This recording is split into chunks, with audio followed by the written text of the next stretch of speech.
global to local. You're familiar with Serbian market, but I'm going to ask you at the beginning. We see PKF. Let's see if we can say. We see PKF brand on a lot of buildings in a lot of places, but there's a little thing that says hotel experts. Where does that come from? It has a historic connection.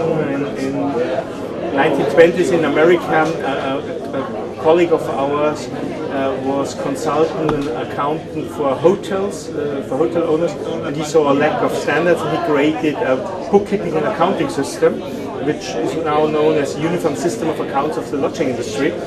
And with that, he also started to do some hotel consulting. So about 80 years ago, by coincidence, PKF stepped into the field of hotel consulting and has been involved ever since. I personally haven't been that long, but 20 years ago I joined and I take forth this legacy. So what do hotel consultants do? What is the range of services that you guys can do?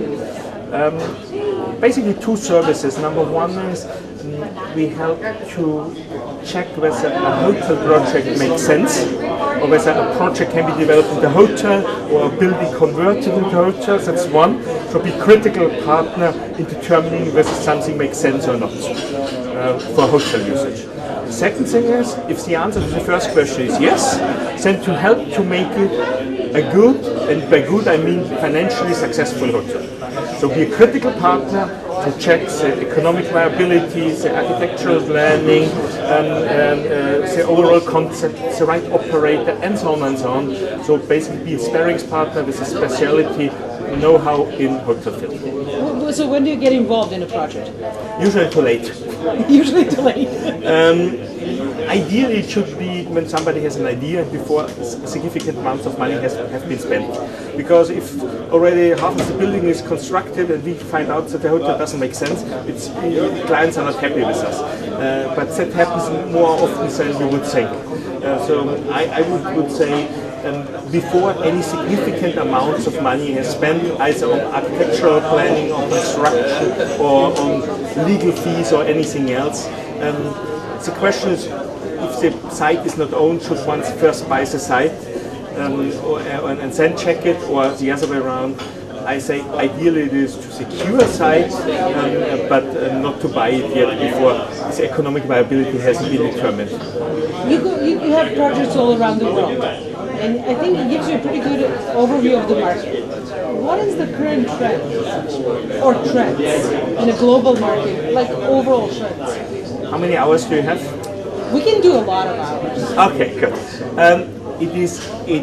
The world is a mess right now in terms of it's totally unpredictable and it has a lot of local differentiation.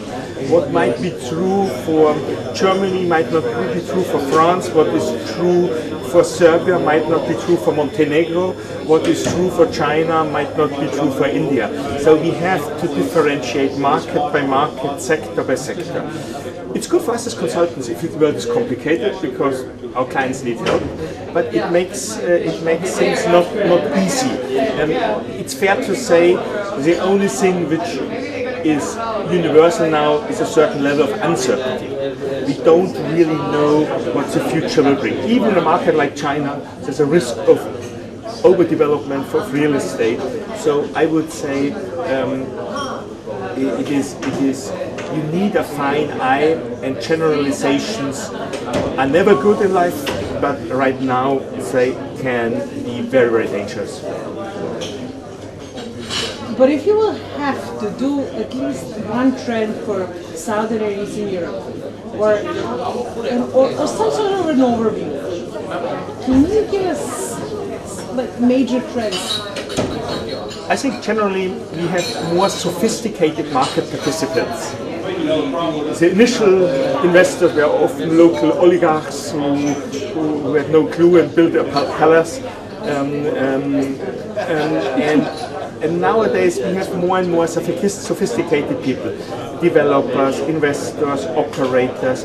Generally, I think there's more know-how, there's more transparency in the markets than it was maybe 10, 20 years ago. The second big trend is that all investors now look for cash flow.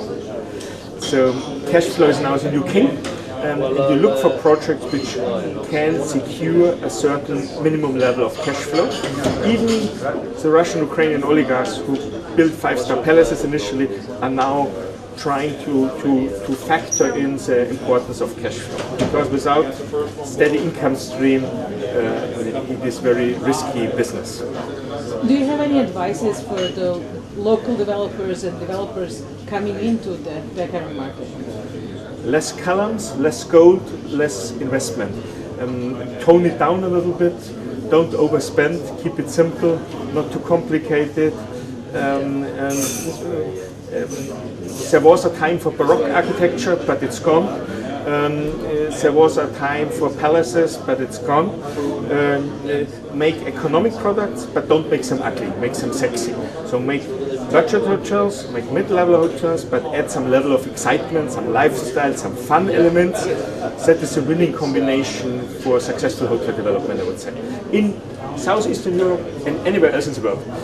Southeastern Europe, the market mechanism is basically the same as everywhere else. That's a realization.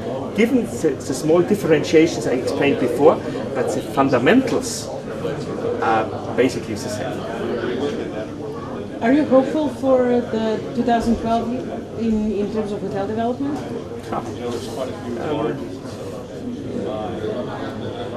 Hopeful in what sense? Hopeful in the sense that there will be a lot of hotel developments. I would say no, there's surely less in 2012 than there were in 2011. Simply because of a lack of financing. There is a limited amount of financing available. Banks are very reluctant and they shy away from the risk of development. So we probably see minimum 50% decline in the number of newly started developments. However, having said that, the developments get more better checked and therefore a little bit safer. So it's good for us consultants that we are needed more for a project now to get financing, find the right operator, to do the fine-tuning. But clearly we see less assignments, but the assignments get bigger. So that is, I think, the major trend for 2012. But overall, the situation in Europe is not as bad as some people think. We have markets which are remarkably resilient, like Germany, like Poland, like Austria. But we have also markets which are doing quite well in terms of development, like Montenegro, which 10 years ago nobody would have suspected. Turkey is very strong. So it's a mixed bag, and we have some countries doing better and others worse. In Southeastern Europe, my big hopes are two countries currently, Croatia and Serbia, for totally different reasons. Croatia, first of all, because it will become a member of the European Union, which is a certain advantage, but also a challenge in terms of Russian or Ukrainian gas. But finally, it seems there's more stability and dependability on the legal front, which for Croatia is very important. And second, when you look into Serbia, I would say my hope is that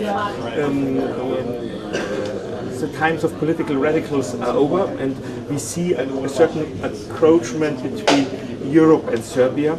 And if I look into Belgrade, the hotel performance there is stunningly good, and I think it could be this hotel market could be one of the success stories in Europe, in all of Europe, not only Eastern Europe. So that's my two different perceptions. Croatia more on the resort business, Serbia it's Belgrade. Even though there are opportunities in other places like Novi Sad, but the international investment focus is still very much centered on Belgrade. That's the last question for Belgrade. How do you see local community being involved in destination development? Is that something that is needed for Belgrade, or you think Belgrade already has a certain maybe brand? No, I think it's one of the examples where the reality is totally different than the perception. If I tell friends, oh, I'm going for a weekend to Belgrade, they say, oh, you poor guy. And I say, yes, it's good. It's like Beirut or Tel Aviv. Some of these cities are not really known, but they have a lively nightlife. They are fun, it is not a reflection of the economic everyday circumstances, but they are very outgoing, fun cities.